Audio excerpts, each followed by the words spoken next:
fenomena kejahatan yang terus mengguncang masyarakat. Dalam beberapa waktu terakhir, kita dihadapkan pada beberapa kasus kejahatan yang menghebohkan, mulai dari pencungkilan mata hingga pembunuhan yang mengguncang.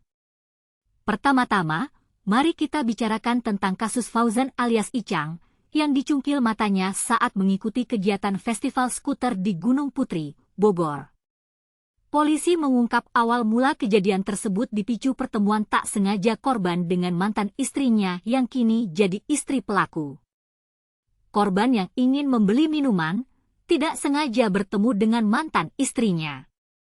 Mereka ngobrol-ngobrol, tapi tiba-tiba datang suami siri mantan istri korban, yang diduga kuat adalah pelaku.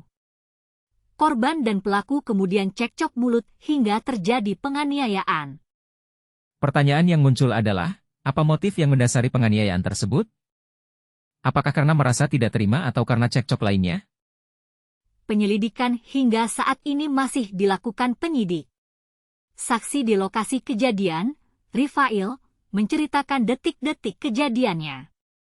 Menurutnya, korban sempat menyapa kawan lamanya. Tapi saat korban dipukuli, Rifail tak melihat karena sedang ngobrol dengan temannya yang lain. Kemudian, kita juga dihadapkan pada kasus pembunuhan Yundi Efran, yang jasadnya ditemukan tanpa busana di Palembang, Sumsel. Polisi berhasil mengamankan pelaku utama, saudara Romli, yang diduga kuat melakukan pembunuhan berencana.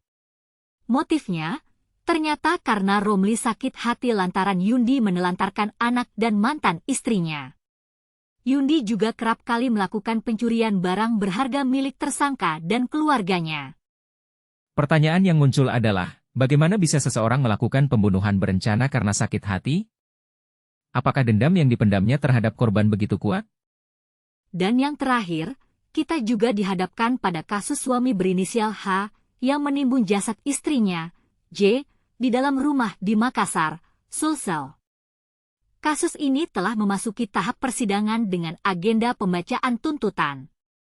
Pertanyaan yang muncul adalah, bagaimana bisa seseorang melakukan kejahatan yang begitu keji terhadap orang yang sangat dekat dengannya? Apakah karena sakit hati atau karena motif lainnya? Kita berharap, dengan adanya kasus-kasus kejahatan seperti ini, masyarakat dapat lebih waspada dan berhati-hati dalam menjalani kehidupan sehari-hari. Kita juga berharap, aparat penegak hukum dapat menangani kasus-kasus ini dengan profesional dan adil.